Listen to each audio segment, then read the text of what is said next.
Hey everybody, welcome back to the layout and welcome back to Sean's station.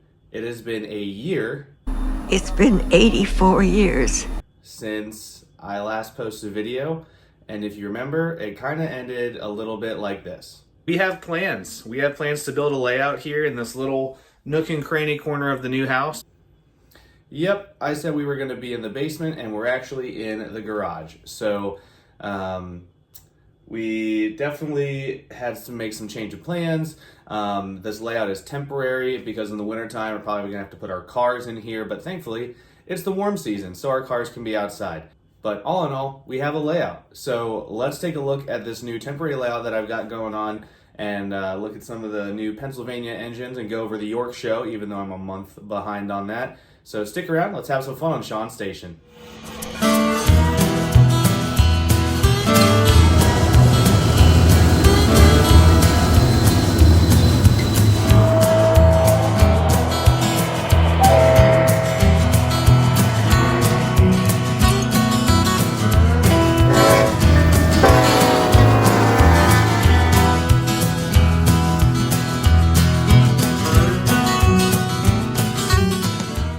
So let's go over the new models that I found at the York Train Show in April 2024. The first item I'm going to show you guys here is this really awesome custom load flat car with some sheet metal and brass chains. I got them at one of the stands there at York, and typically every year I've gone and seen these. I think these are super overpriced. There's no way I'm going to drop $175 on just a one custom load. Because I'm trying to find the stuff that I really want to get at York, but it was slim pickings in my opinion of the certain things I was looking for, and this just happened to be something that I was like, you know what, let's go for it, and it's beautiful. Let's look at it up close here on the layout. So as we can see a little bit closer on this flat car, again I got it from Ralph's Trains LLC at their stand. They said they had lasered wood on the top to make it look like it's been rusted out a little bit, kind of worn. Again, there's brass chains on top, and he said they do rust over time just from moisture, so it can add to the realism, so that's pretty cool.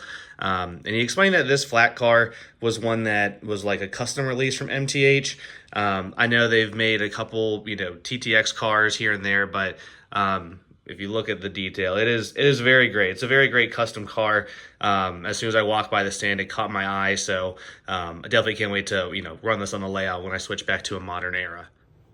The next finds that we got at the York Train Show was from the Trains booth. That's Trades with a Z, and we got two of their 25,500 gallon tank cars. I saw these and I was like, wow, these are really cool. They're definitely a little bit more detailed than the Lionel ones and the Premier ones, so very impressed with the tooling, how they were designed, just the realism. You don't really get much more real than Atlas, so very impressed with these cars, and we'll take a closer look here. So here's a close-up of these 25,500 gallon tank cars that I found at the Trains booth. Just lots of detail. I love just when you zoom back at a distance, they kind of have this like almost tilt or indent in the center of it. It's just so realistic from what I used to work on when I was with Norfolk Southern. I love the attention to detail that Atlas gives to all the rolling stock and the engines. They don't miss. Big fan of Atlas, and really happy that I found this model at the Trains booth. I think they had these for about $70, $75, and well worth it in my opinion, just to get a great car. So really can't wait to have these on the layout running. Up next is one of the very cool finds from the train show. It is a Premier, MTH Premier GG1 engine. And I had one earlier. I had a GG1 in I think 2022 or 23, and I sold it because the pantographs weren't really working properly. And I come to find out when I bought this engine, it's the exact same one that I had. I sold it, and I heard they got passed around the grapevine. Someone repaired the pantographs, and everything was working properly. And what do you know? It comes back full circle. So we'll see some clips of this engine running later. I'll show you the operating pantographs and just the smoke features. It's a very cool engine. and I'm excited to have it to my collection. And last but certainly not least, we've got a RailKing B6 Pennsylvania steam engine. I had one years ago and I loved it. It ran great. And then I found another engine that I really wanted to buy. So this was on the chopping block for it. So I sold this engine to get another one. And it was really hard to find another PS3 one. The PS2 ones, they were good, but I just felt like the PS3 ones were just a little bit fresher. Of course, they had the better upgraded PS3 system. So I really wanted to find this, and somebody let me know that they were selling off their collection, and this happened to be one of the engines that they had. So I purchased it from them, and it's been great. I love that I can use it in my little coal yard here to pull coal hoppers in and out of the coal tracks with the coal tower. So it's gonna be a really great addition to run with the Pennsylvania steam era, and we'll get a look at it here shortly. So there you have it. That is all the items that we got at the York Train Show this year, 2024, for the spring show, and it was a great time. Hung out with a lot of great people, had some great conversations, and it's always a fun time going to York. It's well worth the investment, and just having a great time, being around great people within the hobby, and just sharing in the joy of trains. So it was a great time. Now, one of the big things that has delayed this video and posting it and everything, especially from a year ago, is that my wife and I welcomed our baby boy into the world last June 28. He is almost 1 now, which is insane, and that just tells us how long it's been since I posted a video. I've been very busy being a father and being a tentative husband to my wife, and just being around there for both of my kids. They love trains. I bring my daughter and my son into the garage, and they love seeing the trains go down, the layout, and on the track. So it's a really fun time to share that hobby with them. It has been a process to figure out where I want to put the layout. If it was going to be in the basement, I would have been reduced to 048 curves, and then we have it in here for the garage. So it's just more doable. I have the tables set up on sawhorses because I didn't want to screw in like 4x4 legs or anything like that to make it difficult to stow away. So when we need to pack up the layout, I'll pack everything up and just lean the tables against the wall in our basement. The sawhorses, they're very compact, and they kind of don't take up much space at all when they're closed up. So the goal is to have this out, enjoy it when I can. I have changed careers as well, so I've been very busy with that new job, and if you want to see about it, you can check out my Instagram, because that's where I'm going to be posting a little bit of stuff about it. It's another railroad job, so I'm excited for that. My family's excited for me, and it's a great blessing and a great opportunity. But with that new railroad schedule, I am going to have less free time. I'm going to make videos as often as I can, so to not further delay showing you guys around the layout, let's go right ahead.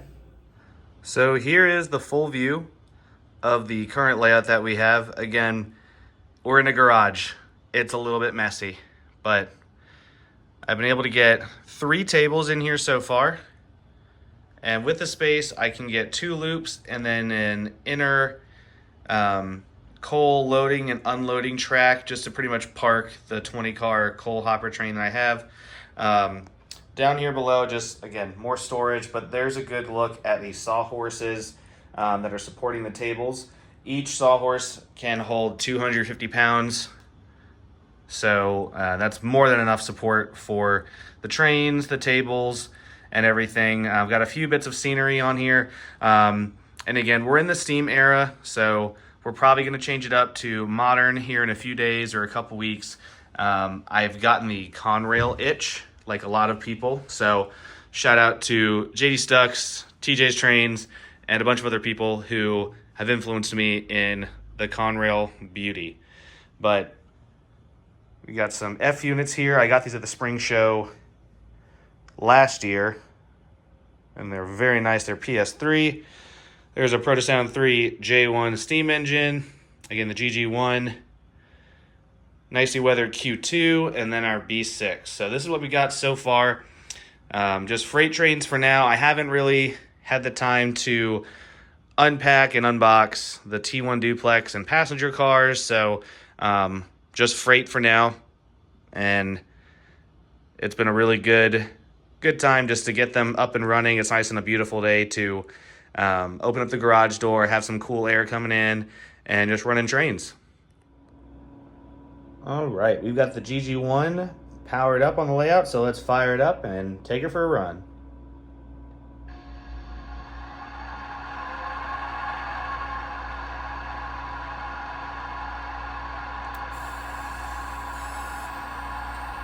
There's the operating pantographs when it changes direction. Boiler pressure steam release, which is really, really cool.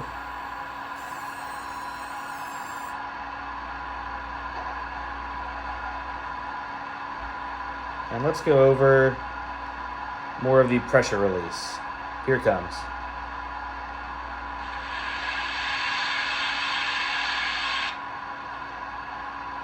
Just super cool. I'm a big fan of the smoke effects on this locomotive and very impressed from it. So let's let it head on out with a freight train.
All right, and now let's fire up the B6.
So that's it. Those are the engines and cars we got at the York Train Show of 2024 from April, and a little layout overview. Thank you guys for your patience during my YouTube video hiatus, and look forward to making some more videos in the free time that I have.